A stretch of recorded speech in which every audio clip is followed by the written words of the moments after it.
Hello, my name is Marcus. I'm the compiler of a collection of therapy quotes entitled Psychoanalytic Self-Awareness Quotes. This is TQ 122 to 125. Therapy quote number 122. Projective identification is, in brief, a way of ridding oneself of unacceptable parts of one's inner world, such as anxiety, sadness, feelings of frailty and inadequacy, suppressed rage, and then perceiving or provoking, injecting, imagining, externalizing, irrationally role assigning, etc., someone else's thoughts, feelings, expressions, and behavior, what one simply cannot tolerate or take ownership of as part of one's own inner being. So this adds to the previous quotes on projective identification. It does seem to be an extension of the defense mechanism of splitting covered in previous videos. So remember, splitting is a defense mechanism used to handle anxiety. And it seems that this can be a kind of a outgrowth of that or an extension of it. So just briefly, all of the wonderful memories the baby has with his or her mother, where the baby is loved and cared for and seen and accepted, all of these memories that the baby has, they condense, and the baby forms a representation of his mother, or an impression of his mother, an image of his mother as being a satisfying mother. And then from that, he's able to bond with his mother. Because life force is object seeking, the baby has to bond with the mother. All of the times when the mother's not available, all of those experiences and the memories about those times condense to form a representation of the mother as being frustrating. So because the baby can't handle the idea that one mother's doing both, the theory is the baby creates two separate representations of his mother: the frustrating mother, part mother, and the satisfying part mother. And in normal development, these two parts come together to form a whole object called whole object relations. So prior to that time, the images are split: the satisfying part mother and all of the feelings related to the satisfying part mother. There's loving feelings and feelings of being accepted and so on. And then all of the feelings related to the frustrating part mother. That's the abandonment, depression, the rage, the helplessness, feelings of frailty, inadequacy. All of those unpleasant feelings, along with this part representation of the mother, are split off and disassociated, or they're repressed and denied, either way.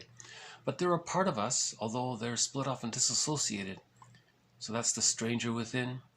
Bly said, it's the one that walks with us, that's not like us, but it's a part of us. So that's how the baby, the theory is, manages the anxiety of the mother being loving sometimes and rejecting at other, or unavailable at other times. So there's these split images, right? So this is called splitting, the defense mechanism of splitting. Now, if there's arrested development and this gets stuck, if this crystallizes, in other words, the child isn't permitted to bring these two-part objects together to form a whole object. If they stay split, then the theory is, in adulthood, that can influence how a person sees the world. So, for example, as an adult with this psychic structure can have very strong negative feelings. So how does an adult deal with anxiety? He also has to use defense mechanisms. So one of the defense mechanisms is to recall what he learned in babyhood, which was splitting, because it worked. The baby survived his childhood. He split the images. He felt anxiety from his mother. He split the images into rejecting and satisfying, good and bad, right?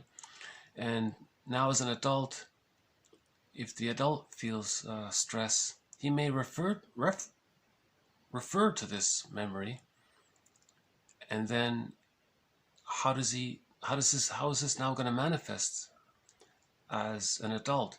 So enter projective identification. The person will see his negative feelings, all of those feelings related to the rejecting part object, outward. Or he'll coax others to behave or show or demonstrate those negative feelings.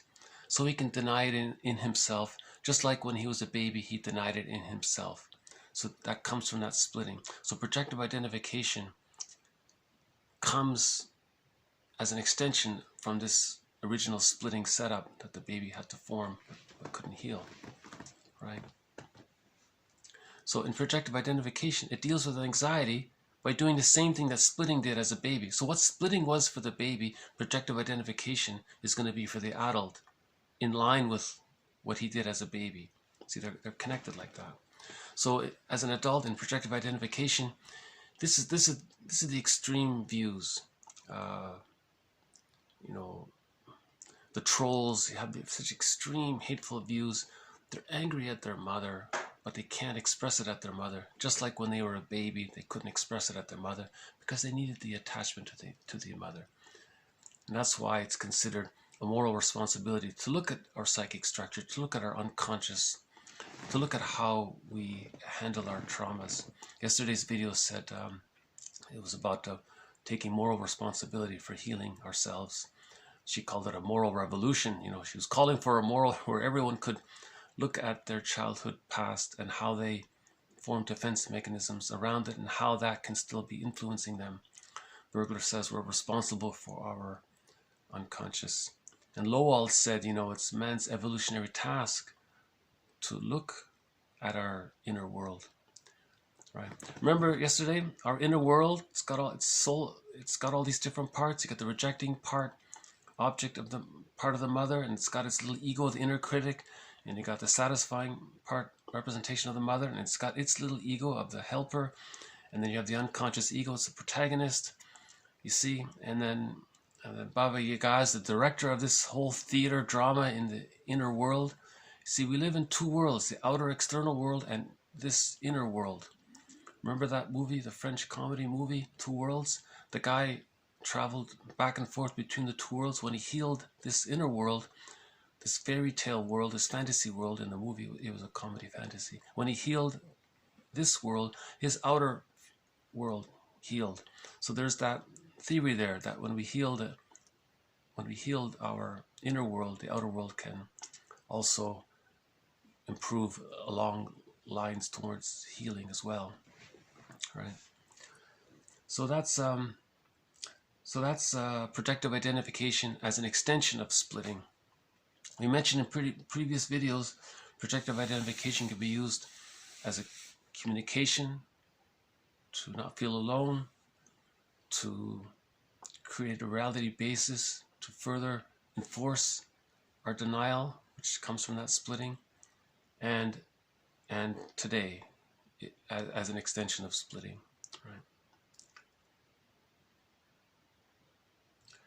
123. Empathy means to see and to feel states and intentions from the other's point of view. So I was thinking that'd be a follow-up to the previous quote about splitting precludes mourning. So remember, when there is that splitting setup, mourning doesn't take place.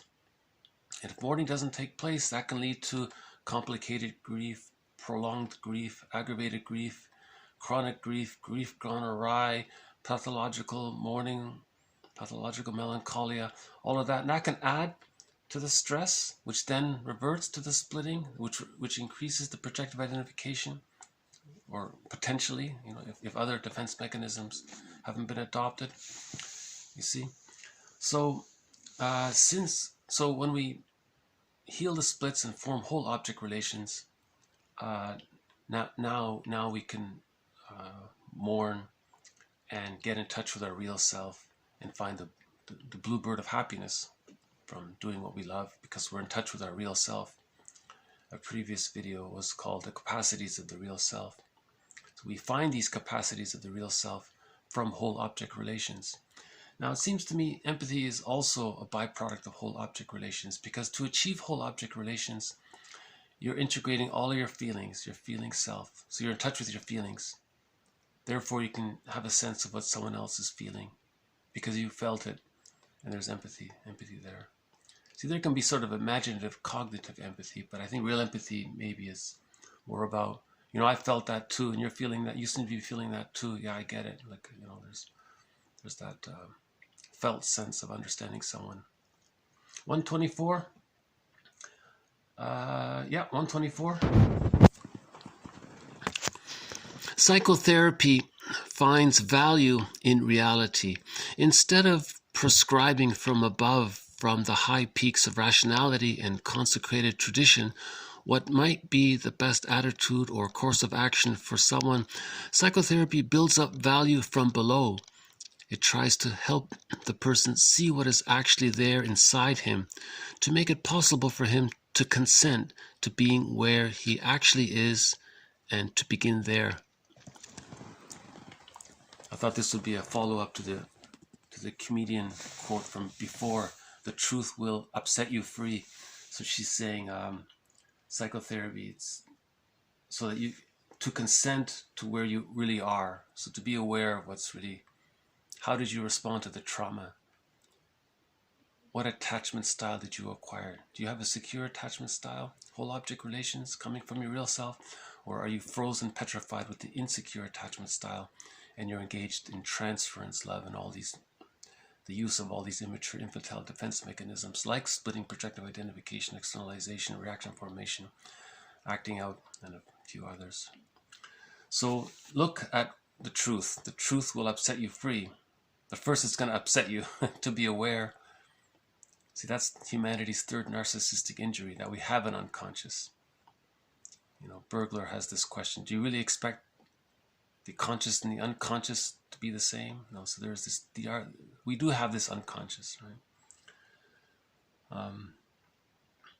So she's also endorsing the adult conscious ego when she says, we find value from below, from the unconscious, and work from there. So we build up from below. But she does acknowledge sometimes for some people they may need supportive type of therapy. You know, the there now therapy. Like, so they call it supportive. There's no one looks at attachment theory,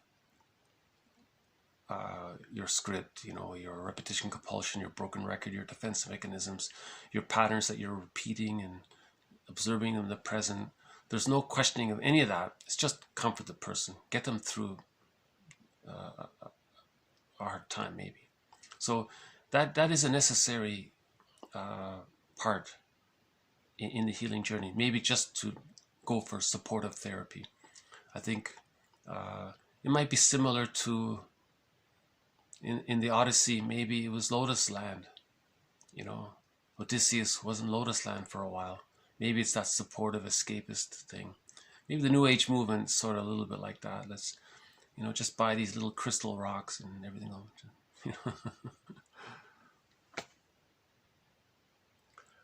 125 is an extension of 124.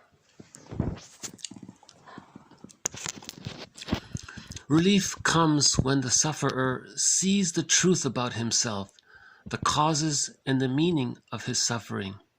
Psychoanalysis aims to uncover and piece together that truth for the person to see, to feel, to ponder. The half-truth doesn't help much and certainly doesn't cure. What one wants to be true or needs to be true, what moral rules say should be true, mean nothing. Only the actual truth, unvarnished, self-evident, open to conscious and unconscious inspection, heals or can be endured. Relief comes only when we disclose our secrets to the analyst and to ourselves in the special way we admit something into our own awareness when there is another person there to hear it and feel it with us. I thought this was also a good follow-up to the previous quote. Grief is healed when it's witnessed by a caring other. So when there is that caring presence, you're going to allow material from the unconscious to enter your consciousness, right? And she talks about it's got to be the truth. So if you're talking to the therapist, you're not going to heal if you're half lying all the time. Maybe temporary. That's a defense. That's a resistance to the truth. Grief is healed. You have to get in touch with the real feelings, right? To reach whole object relations, to bring the splits together. See, in projective identification, you're reinforcing the split, so you're denying the feelings. You see, so the healing journey is to reverse all that, to look in. So remember yesterday's quote, don't judge someone, realize that you're angry. What are you angry at? Well, when does that remind you of an earlier time that you may have been angry? Think about it, maybe you weren't aware of it. So you trace it back to, okay, yeah, there were times when mother wasn't around and I think I was angry. I didn't know I was angry, but I should be angry. Well, talk about it, and you talk about it, and you may start to get in touch with the anger. That heals the split, because the splitting deals with not wanting to feel the feelings. But when you're ready to feel the feelings, you're healing the split to create whole object relations. That's the Ubuntu. We find our humanness in our humanity. The humanity was the need to create that split. We find our humanness when we look at that and heal the split, kind of thing. Yeah, the Ulanovs, Robert Bly recommends them as well. I think it's Anne and Barry Ulanov. They wrote a book about one of their early books was The Witch and the Clown or something. That's an interesting book.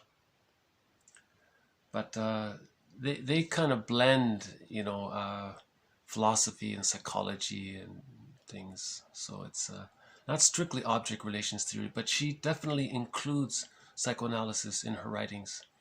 I think she tries to bridge it with, philosophy and